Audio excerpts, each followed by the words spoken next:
contenido de la presentación pues es hablar de la aplicación, alcance y marco reglamentario. No podemos hablar de un Real Decreto sin hablar del contenido que tiene. Hablamos también del marco reglamentario porque yo creo que, como en cualquier normativa de instalaciones, no es menos, en la protección contra incendios tenemos que saber que se manejan muchas normas, pero hay que tener claro para qué sirve cada una, ¿no? Me permitirán que sencillamente centre el tiro en esto porque se habla mucho de reglamentación, pero hay veces que no sabemos muy bien para lo que aplica o cómo se debe de aplicar, ¿no? Hay bastante controversia. Luego hablaremos de los requisitos de diseño y producto, es decir, a todo aquello que el nuevo RIPCI establece. Está todo muy condicionado en estos aspectos que vamos a ver a que este reglamento se pone en vigor 25 años después del primero, el 1942 del año 93. Y si ustedes piensan en cualquier tipo de actividad, de instalaciones de confort, hablemos de clima, de baja tensión, de fontanería, pues yo creo que no hay precedentes en el sector, que el reglamento principal, en este caso de protección contra incendios, el catecismo, ¿no?, como llamamos en el sector, se revise 25 años después. Esto tiene consecuencias que iremos viendo sencillamente porque han entrado en vigor muchas cosas que están en nuestro mundo desde los años 90, pero que no habían venido, como en el caso de productos marcados CE, por ejemplo, o los marcadores de conformidad norma, que ya se vienen utilizando desde hace muchos años, ¿no? Es recoger parte del conocimiento que ya teníamos y hacerlo de obligado cumplimiento. Luego hablaremos de las responsabilidades de las empresas instaladoras y mantenedoras desde el punto de vista de cuáles son las obligaciones y los requisitos que deben de cumplir. Entendemos que es muy importante, sobre todo para ustedes como propiedad y usuario, que conozcan lo que se debe de exigir, porque el cambio que da este reglamento respecto al reglamento anterior, al hilo de lo que decía antes, es que ya se definen claramente las responsabilidades de cualificación y cómo se han de documentar las cosas. Es decir, lo que se tiende es a una profesionalización mayor del sector de protección contra incendios, que si hacen la comparación, que seguro que manejan en otras instalaciones o en otros campos, pues verán que hay muchas cosas parecidas. El concepto de inspección, por ejemplo, del organismo de control, etcétera. Seguidamente hablaremos precisamente de esto, de la periodicidad y los procesos de inspecciones. Es uno de los elementos que introduce este nuevo reglamento, que ya está, como he dicho, en nuestro mundo desde hace mucho tiempo y que evidentemente yo creo que nadie nos planteamos que no sea una necesidad, ¿no?, que sea supervisado por un organismo de vez en cuando en nuestras instalaciones, más allá de que podemos tener una magnífica empresa, pero como todo en la vida, para saber si somos buenos tenemos que ser comparados. Y este es el objeto de los organismos de control en este caso. Las exigencias del mantenimiento es un compendio sencillamente de todos los puntos que hemos comentado, sobre todo centrándolos en aquellos aspectos claves que deben de requerir en sus empresas y que, como ahora veremos, en la aplicación a partir del 12 de diciembre de este año, que es cuando empieza a entrar en vigor, mejor dicho, la parte del mantenimiento del reglamento. Y luego, por último, hablaremos de una figura que entendemos muy importante, y lo explicaré en la presentación, que son los centros de gestión remota. Sencillamente porque hablamos siempre del incendio de forma local, me explico. Hablamos del incendio cuando hablamos de los magníficos sistemas de detección de aspiración precoz, de detección puntual, de que dan cada vez más información, pero todo esto va a una central que está en un sitio que a lo mejor no está atendida, la central de incendio me refiero. Entonces, toda esta información que cada vez es mayor, resulta que tiene un embudo y es esa central.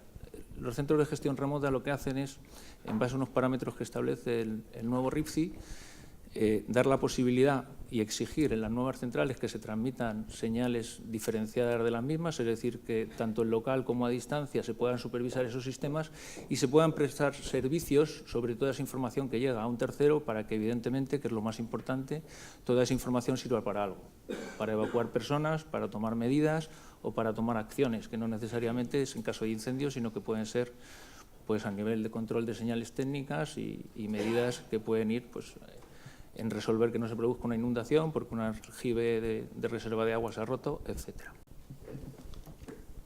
En la aplicación, pues como he comentado, entra en vigor el 12 de diciembre del 2017, fue publicado en el BOE el 12 de junio del 2017, 6 meses después, el periodo de transición normal para cualquier ley. 25 años después sustituye al Real Decreto. Como ya he ido comentando y me repetiré en la presentación, esto es trascendente. Si se ponen a pensar en la reglamentación, el RIPCI, que es del año 93, salió una orden ministerial en el año 98. Después de eso hemos vivido dos normas básicas de la edificación, un código técnico que fue revisado y 2 reglamentos de seguridad contra incendios en establecimientos industriales. Es decir, digamos que la norma básica o el reglamento básico que determina cómo se deben de desarrollar los productos y las instalaciones y regular las empresas está por detrás de los reglamentos que especifican para la actividad las instalaciones que se deben de disponer, tanto de protección activa como pasiva, según los usos y actividades donde sean instaladas. Es un precedente que, cuando menos, merece mención. Es decir, ha ido por detrás la reglamentación básica de la reglamentación de aplicación, y esto tiene ciertas consecuencias. Entra en vigor, como decía, para nuevas instalaciones el 12 de diciembre del 2017 y para el caso del mantenimiento entrará en vigor el 12 de diciembre del 2018. Hay un año de decalaje, sencillamente porque, como veremos también en la presentación, durante este año las empresas se tenían que preparar, tenían que cualificar a sus trabajadores, tenían que prepararse documentalmente para acometer las nuevas exigencias, etcétera. Por eso es a partir de final de este año cuando esto empieza. También había un periodo que veremos para el caso de las inspecciones que expira en esta fecha, pero es un más a más de lo que comentamos. Como alcance, ya lo he dicho, sencillamente lo centramos. ¿Qué hace el RIPCIP? El Reglamento de Instalaciones de Protección contra Incendios regula las actividades de protección, es decir, el diseño de la instalación, el mantenimiento y, en el caso de este último reglamento, a diferencia del anterior, también las inspecciones periódicas. ¿No había inspecciones periódicas en protección contra incendios? Sí que las había. Muchos de ustedes seguro que están aquí, están en la actividad industrial, y el Reglamento de Seguridad contra Incendios en los establecimientos industriales ya establecía inspecciones periódicas en función de los niveles de riesgo, desde el año 2004. Estas inspecciones son distintas, pueden ser complementarias, pero acometen a cualquier tipo de actividad. Y sobre todo, y esto es una opinión personal, por supuesto, lo que entiendo es que lo que buscan es buscar en qué estado están las instalaciones, tanto a nivel documental y esperemos también a nivel funcional. Porque otro de los espíritus básicos de este reglamento es que a partir de ahora ya no se exige la responsabilidad solamente que las instalaciones funcionen, sino que un concepto que es básico y muy importante, seguro que está en la cabeza de todos, pero ahora ya está escrito, y es que además las instalaciones sean eficaces.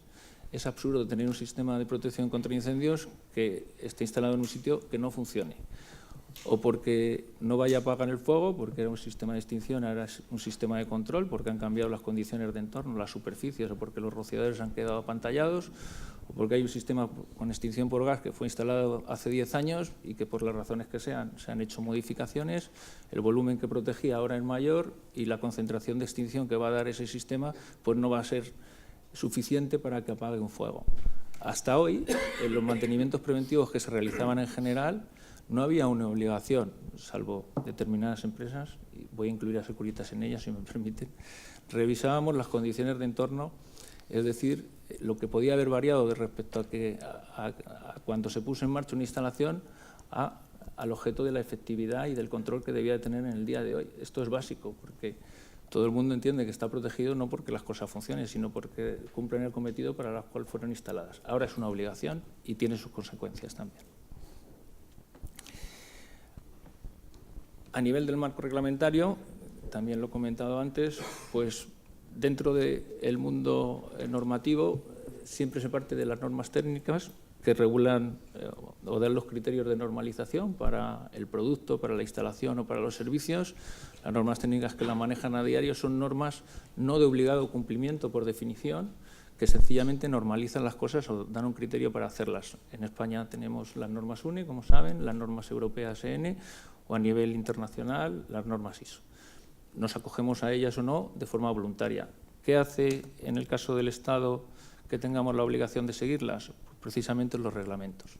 En este caso, el Reglamento de Protección contra Incendios, con los alcances, establece qué normas UNE son de obligado cumplimiento. Estoy comentando esto porque ahora verán en la siguiente slide la trascendencia que tiene el que 25 años después entre un reglamento y publique, hablo de memoria, pero creo que está en la siguiente slide, 147 normas UNE que ya existían y que se podían seguir de forma voluntaria, pero ahora es obligatorio, y todas las que hay detrás de esas normas. Es decir, es trascendente. El Reglamento de Protección contra Incendios define la actividad del producto y de las empresas que se dedican a ello, tanto empresas instaladoras, mantenedoras, como las que tengan actividades relacionadas, fabricantes, comerciales, distribuidores. Y luego los reglamentos que por actividad definen los sistemas de protección activa y pasiva que deben de existir, pues son el Reglamento de Establecimientos Industriales, que caracterizando los edificios en función de su ubicación, si están anexos, independientes o próximos, el nivel de riesgo, bajo, medio o alto, la actividad, producción, almacenamiento y la superficie, pues nos dan unos criterios, en este caso primero de protección pasiva y con posterioridad de protección activa. Sencillamente regula cómo se han de proteger las cosas según el objeto del riesgo que haya de ser protegido. El Código Técnico de la Edificación regula todo lo no industrial, es decir, como ven ahí, pues, instalaciones de edificación. Sencillamente entra con 2 parámetros, es más sencillo en este caso, define en función del uso administrativo, docente, el uso que esté regulado y la superficie, las instalaciones de protección activa y pasiva que debe de tener un edificio. Y luego tenemos un otros, he puesto en la presentación el ejemplo del Reglamento de Almacenamiento de Productos Químicos, porque son reglamentos específicos sectoriales que están determinados a la actividad y que dan unos elementos más prescriptivos que los anteriores, pues regulados de forma muy específica, como es el caso, por ejemplo, de los almacenes de productos químicos. Piden a mayores más cosas de lo que pide, por ejemplo, en este caso, el Reglamento de Establecimientos Industriales. Este sería el marco reglamentario. Pasamos a ver cuáles son los requisitos de diseño y de producto a nivel del nuevo RIPCI. Lo he comentado ya, la normativa de diseño hace preceptivas 148 normas UNE. Ustedes se preguntarán, desde el año 93, o orden ministerial del 98, que salen de las últimas normas UNE publicadas de obligado cumplimiento, ¿qué ha ocurrido? Bueno, pues que la reglamentación no ha requerido la aprobación de determinadas normas por X y por Y en este tipo de reglamento, y una de las cosas que persigue el legislador precisamente es la actualización automática ahora. Es decir, si no hay una modificación de criterios básicos en una norma, que no tiene por qué haberlos, sencillamente pueden cambiar los protocolos de ensayo del producto o los requisitos básicos que se establezcan porque cambia la tecnología de ese producto. Desde el momento que se publique, a partir de ahora ya será de obligado cumplimiento siempre que haya una anterior a la cual sustituya. Conformidad del producto, se establecen, y lo están viendo ahí, también lo había comentado al principio de la presentación, 4 formatos de certificar o homologar un producto, y son conocidísimos desde los años 90, el marcado CE, cuando un producto está fabricado según norma EN, es decir, la Comunidad Económica Europea, el marcado de conformidad a norma, si está fabricado conforme a cualquier otra norma, que evidentemente no sea de la Comunidad Económica Europea, la evaluación técnica favorable, que no esté normalizado el producto respecto a una norma específica, pero que haya un criterio de normalización contra el cual se haya fabricado, y los modelos únicos que sencillamente se hacen ad hoc de una instalación o de una solución concreta para un problema concreto. En grandes instalaciones se utilizan y se avalará con un proyecto técnico que irá firmado por un técnico titulado competente, como cualquier proyecto de homologación de tipo único que ya existía. Entre corchetes he puesto un plazo de 2 años para el marcado de conformidad y dar continuidad a la evaluación técnica favorable del producto que está en el mercado. Los fabricantes tienen hasta finales, en este caso, del año 2019, es decir, 2 años para que esos productos cumplan los requisitos de homologación o conformidad que se establecen. El último bloque, que es uno de los que más se habla, ¿no?, es la obsolescencia del producto. Entra un criterio a partir de ahora para los productos que sean instalados de obsolescencia. En función de los detectores, las mangueras de incendio, la señalética o las mantas ignífugas, se establece un periodo de caducidad que puede ser mayor o menor en función de lo que, pero como mínimo será ese, salvo que el fabricante de otro plazo. Hablaremos posteriormente, John Michelena nos ilustrará sobre esto, cómo se está aplicando y entendiendo, porque sabemos que esto es una de las cosas que para ustedes como usuarios, sobre todo en lo que a la obsolescencia de productos se refiere con carácter retroactivo, en las revisiones de tablas de mantenimiento, puede afectar. ¿Es así? En cuanto a las empresas instaladoras y mantenedoras, se establecen requisitos generales. He puesto en más negrita aquellos que son nuevos y en menos negrita pues aquellos que no lo son. La declaración responsable, como es lógico, para cualquier empresa, hay que tenerla al dar de alta esta actividad como empresa. Un sistema de gestión de la calidad ISO 9001 certificado, o un año desde que alguien empieza la actividad, se da de plazo para certificarlo si tiene ya contratado el servicio con el organismo certificador correspondiente. Una garantía de responsabilidad civil mínima de 800.000 euros. La garantía civil es ilimitada, por definición. Seguramente luego Fernando nos ilustrará, como experto de MAFRE, de cosas de estas. Obligación de tener un técnico titulado competente en plantilla, lógicamente para dar contenido legal a la actividad. Estos dos puntos son muy importantes. Operarios cualificados y acreditados. No existía, ahora digamos que ya estamos en el camino de que exista un instalador autorizado de protección contra incendios. Existe una empresa instaladora autorizada de protección contra incendios o mantenedora, pero no existe la figura de instalador autorizado. Existe instalador autorizado de gas, de fontanería, de agua caliente sanitaria, de climatización, pero no la de la persona que realiza las instalaciones. El primer paso es que el reglamento establece que todas las personas que se dedican tienen que tener acreditada esa cualificación. Hay una serie de formatos para hacerlo y camino para andar, pero este es el primer paso. También se exige la certificación de cualificación específica, sobre todo aquello que ya está regulado. Manejo de agentes gaseosos, en el caso de la revisión de las instalaciones y el mantenimiento del alumbrado de emergencia, está regulado también en el baja tensión, etcétera. Básicamente quédense con la idea de que ya hay un punto muy importante y es que la cualificación ya es una exigencia y que también tienen que exigirla ustedes dentro de las empresas que trabajen para ustedes, porque ustedes se lo van a exigir, el organismo de control o industria o quien vaya a hacerles una auditoría. Seguro que muchos de ustedes son departamento de prevención de riesgos y lo exigirán también a sus propias empresas porque es un requisito. La subcontratación de certificados no está permitida, es una obviedad, pero es importante recordar aquello de que yo hago una instalación y la certificar que lo tenga, aunque no lo haya hecho, pues es una praxis no permitida e ilegal. A nivel de obligaciones ya concretas de instalador y de mantenedor, pues no instalar nada que incumpla las normas, obviedad, pero es importante de recordar porque las normas son muy extensas y hay que conocerlas para saber que no se incumplen. Es decir, se requiere un grado de cualificación, sobre todo ahora que hay 147 normas de obligado cumplimiento nuevas. Comunicar incumplimientos al proyectista y al titular.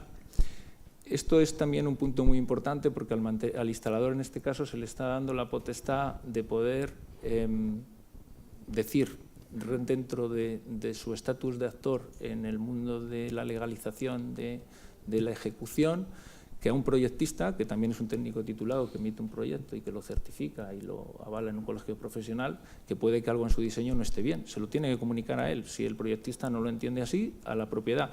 Y si ninguno de los dos lo entienden así, a la administración.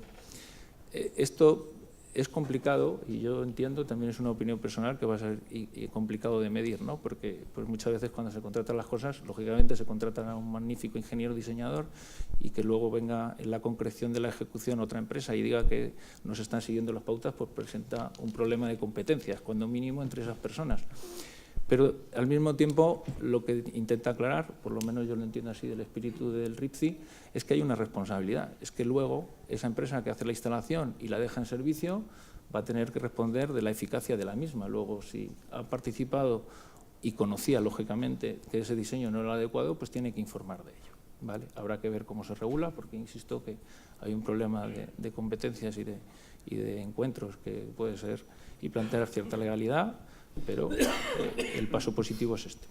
Por supuesto hay que entregar la documentación técnica necesaria. Esto no está sobresaltado en negrita porque ya era obligatorio, pero ahora es más importante. Recuerden que van a ser auditados por un organismo de control, que muchos de ustedes van a querer o van a tener, dependiendo, en el caso de Cataluña seguro, que inscribir las instalaciones que ya tenían desde X tiempo hasta ahora, con lo cual en algún momento las tienen que documentar. Todo lo que tenga documentado tiene trazabilidad y validez. A nivel de obligaciones del mantenedor, pues cumplir las obligaciones y los plazos que se establezcan para los preventivos.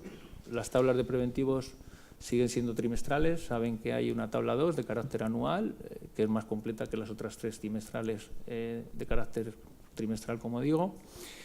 Y hay que cumplir unos plazos, es decir, hay que hacerlo dentro de una planificación trimestral, entregar unos informes, etcétera. Corregir las anomalías, en el caso, lógicamente, de recibir el encargo. El mantenedor tiene la obligación, si es un mantenedor preventivo, de prestar también el correctivo de lo que él ha evidenciado. Ustedes decidirán si es esa empresa u otra, pero es una de las obligaciones que aparece en el RICIM para el mantenedor.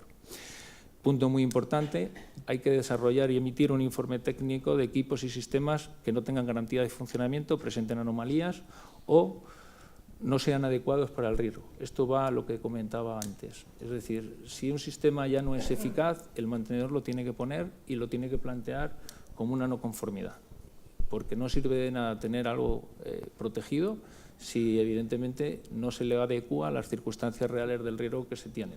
Esto es un caso que yo creo que si lo vemos como entiendo debe de verse de forma positiva, lo que va a hacer es que no se realicen inversiones que luego no se mantengan en el tiempo y que nadie diga que las instalaciones de incendios son instalaciones que, aunque afortunadamente en muchas ocasiones no tienen que actuar, pero que sí que están siempre activas, sobre todo por estos requisitos que obligan al mantenedor a que sean auditadas de continua bajo este prisma, que sean eficaces. Se debe de conservar la documentación durante 5 años, no es un requisito nuevo, insisto, ahora sí cabe más por el tema de los organismos de control. Se debe de entregar un certificado y protocolos de prueba, punto muy importante. No vale una hoja que diga que la instalación o el mantenimiento de esa instalación está bien o mal. Además de poner la referencia de los equipos, igual que en un contrato de mantenimiento, también hay que entregar unos protocolos, unos checklist, donde se especifique qué elementos se revisan y cuáles son las partes que han estado bien o mal. De hecho, hay una slide posteriormente que verán, hay una norma UNE de referencia contra la cual se deben de desarrollar estos protocolos, que es la UNE 23580, que también entra en vigor con este RICIM. Y por último, pues identificar las operaciones sobre los equipos extintores. Esto es una cosa obvia, estoy viendo uno en la sala al final que la tiene. Sencillamente tienen que tener todos los extintores una pegatina donde se identifique la empresa que lo ha mantenido y las operaciones que se han realizado. Muchas de estas cosas también es cierto que ya se vienen haciendo, ahora sencillamente son ya de forma obligada. Hablamos de la periodicidad de las inspecciones. Se establece la obligación, como comentaba al principio, de solicitar inspecciones periódicas por organismos de control acreditada en las nuevas instalaciones cada 10 años. Esta es la periodicidad que se establece. ¿Es mucho o poco el tiempo? Bueno, pues de momento es un plazo de partida que ya es algo. En instalaciones existentes, que es el cuadro que tienen en el centro, para instalaciones que tengan más de 20 años, hay un año de decalaje desde que entró en vigor, con lo cual el plazo expide a finales de este año, el 12 de diciembre del 2018. En el caso de los edificios entre 15 y 20 años hay 2 años de cadencia y los de 10 a 15 años 3 años. En esas fechas deberían de estar solicitada y realizada, cuando menos solicitada, por lo menos este año, como veremos ahora en la presentación de John, a la OCA la inspección. Quedan exentos los edificios que, según el uso y la superficie que figuran a la derecha, están en esa actividad. Si bien, y este punto es muy importante, lo que está abajo, no hay excepción cuando estos edificios presenten zonas o locales de riesgo alto. ¿Cómo hemos de analizar esto? Si yo tengo una actividad con un edificio de hace 20 años y he ido haciendo cambios y he aprovechado la superficie que tenía en un sótano, en una planta primera, vamos a un edificio de 1.500 metros cuadrados que estaría por debajo de los 2.000, que sería el límite, y he empezado a llenar esa zona de papel, pues puede que si me he pasado, como dice ahora el código técnico, de 500 metros cúbicos de volumen, lo que tengo abajo es un local de riesgo especial de riesgo alto. Con lo cual estoy en una superficie de 1.500 metros cuadrados, pero tengo zonas de riesgo alto. Conclusión, pues háganse ver la licencia que tienen, lo que deberían de disponer, su nivel de riesgo, y auditen los usos que se están dando respecto a esas licencias a locales que se venían utilizando para una cosa inicialmente y ahora han cambiado de uso para otra. Esto es importante porque cuando las cosas ocurren y hay inspecciones, pues esto está escrito y, lógicamente, se debe de analizar. Y entiendo que presenta la dificultad, yo creo que a través de las empresas mantenedoras o las consultoras se puede desarrollar algo que es una evaluación y que creo que para su seguridad y su buen hacer profesional da mucha tranquilidad el tenerlo.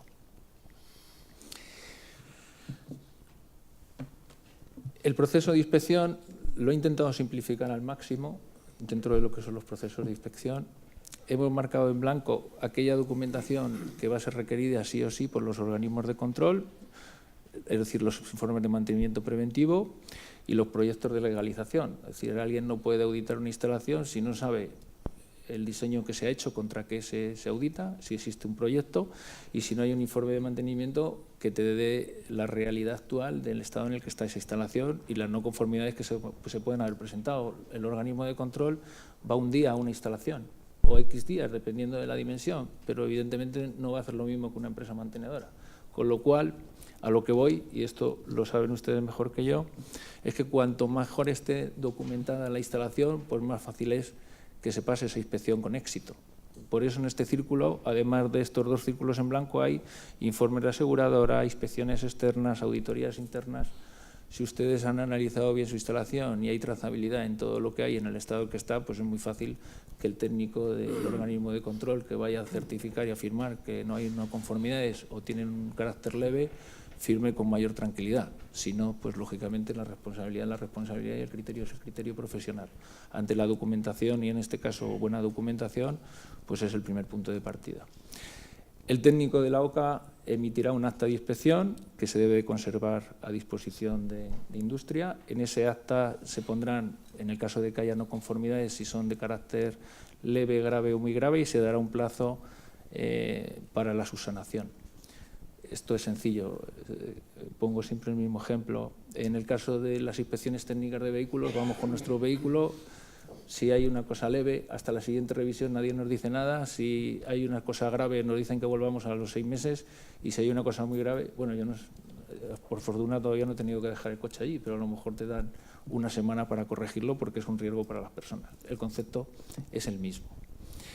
Los incumplimientos muy graves o los no resueltos, es decir, aquellos que hayan sido comunicados, aun habiendo sido leves o graves y no se hayan resuelto por las propiedades, se tiene la obligación de comunicar a industria por el organismo de control. Hay, como en todas las reglamentaciones, también infracciones y sanciones previstas según la ley del año 92-21. El compendio que ya les anunciaba también al principio de las exigencias de mantenimiento es solamente centrar lo que ya hemos comentado en gran parte: clara definición documental, exigencias de un informe técnico de anomalías, certificado y protocolos. No solo vale un papel, es un conjunto de documentos para certificar que se han hecho correctamente las cosas. Hay una responsabilidad compartida. El desconocimiento de la ley saben que no exime de su cumplimiento, es decir, la propiedad y el titular o el usuario siempre es responsable de la instalación. Otra cosa que pueda derivar esa responsabilidad. En este caso, se exige que los informes de mantenimiento trimestralmente sean también firmados por la propiedad, pues para que sea conocedor, lógicamente, en el caso de que haya no conformidades, y tomen las acciones correspondientes. Registro de la documentación, mantenerla, como decía, durante 5 años, control de la documentación, porque va a ser requerida en las inspecciones por los organismos de control. Y luego, a nivel de nuevos sistemas y requisitos, en la presentación hablo poco de ello, porque entiendo que es un tema de concepto obvio y más técnico, pero, como saben, pues se regulan instalaciones que hasta ahora no estaban reguladas y ya se venían instalando, como puede ser el agua nebulizada, los aerosoles o el control de humos. Para esto, en el caso del mantenimiento, sí que a partir de finales de este año ya hay unas tablas establecidas con una serie de revisiones para todas esas instalaciones que si hasta ahora no son certificables o no lo eran, ahora sí que tienen la obligación de seguir unas tablas para que sean mantenibles, porque están instaladas. ¿Vale? Entre ellas está la famosa tabla 3 de la señalética y la comprobación de la luminiscencia. También lo he comentado ya varias veces, a finales de este año deben de estar adecuados los mantenimientos a las nuevas exigencias para que sea el punto de partida y ser auditados a partir de este momento según estos criterios. Y por último, creo que voy bien de tiempo.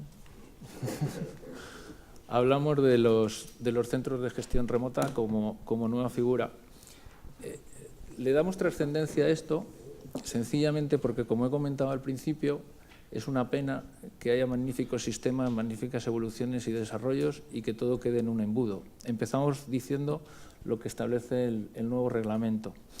La comunicación de alarma de los sistemas de detección ahora exige que los equipos de transmisión, es decir, las centrales de incendios, tengan la capacidad de remitir o de enviar señales diferenciadas. Es decir, si vamos a un sistema analógico con 500 puntos, como ustedes saben, las señales diferenciadas es que me identifique el nombre y apellido de cada punto, no solamente en la central de incendios, sino también a donde las transmita. Si vamos a una central, un sistema convencional, estaríamos hablando de zonas. No hay que ir a una transmisión general de la central, pero sí zona a zona de la central. Esto viene sencillamente a identificar que todas las transmisiones que se están realizando hasta ahora, salvo que voluntariamente se hayan querido hacer, ahora ya por lo menos es una obligación que las centrales tengan esta capacidad, se podían hacer a través de una señal de alarma general o de avería general.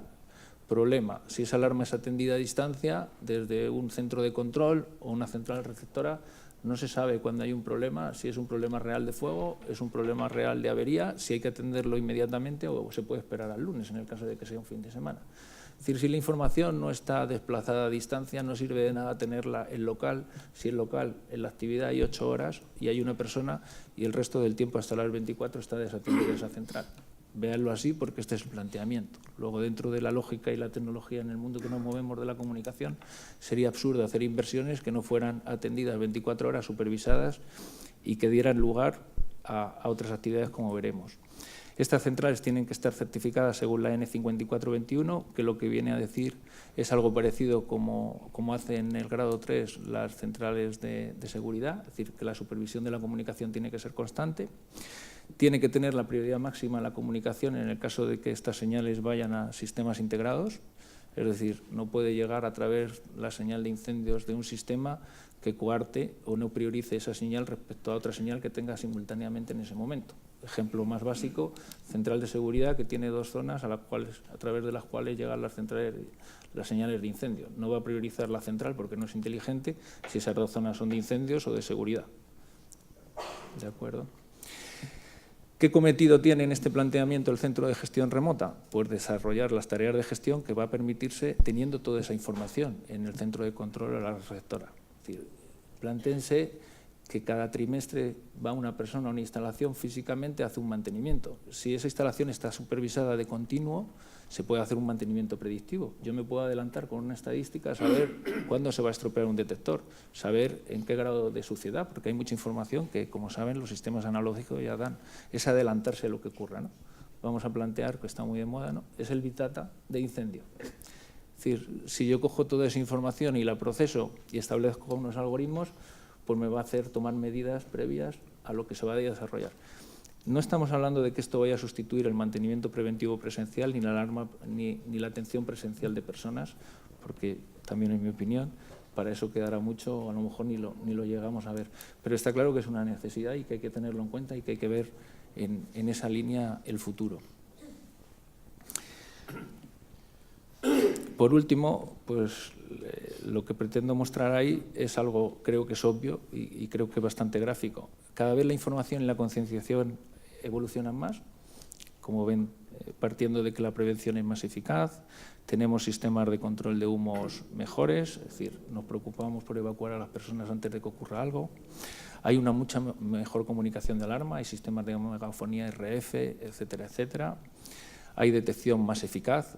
Nos enteramos de que va a ocurrir un incendio antes de que empiece a salir el humo con los sistemas de aspiración. Todo eso está muy bien, pero llega un embudo, que es la central famosa local, que no está atendida 24 horas. Si evidentemente eso se comunica de forma directa a un centro de gestión que lleva, analiza esa información, la procesa, pues desde ese centro, cuando llega una alarma técnica ya no general, pues se puede mandar a lo mejor a la empresa mantenidora a revisar una inundación, o si llega una doble confirmación en la misma zona de 2 detectores que estén contiguos, pues se puede mandar a emergencias directamente.